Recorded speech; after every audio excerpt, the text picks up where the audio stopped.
Hello guys, तर परत एकदा स्वागत आहे तुमचं नवीन मिनी ब्लॉगमध्ये. आज आम्ही जाणार होतो फिरायला.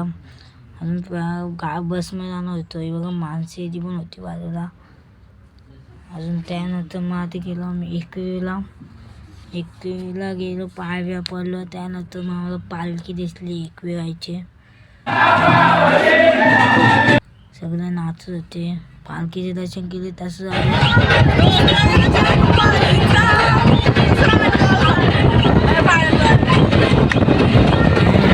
गेलो आम्ही इंदिरा नदीमध्ये. तिथं पाय बी धुतले. त्यानंतर मंदिर आहे तिथं गेलो, पाय पडलो. पाय पडलो, पाय धुतले. नंतर इंदिरा नदीमध्येच. अजून फुल ब्लॉग बघायचा असेल तर आपल्या चॅनलवरती आले लवकर जाऊन बघा. अजून लाईक शेअर कमेंट सबस्क्राईब करायला विसरू नका. Bye guys.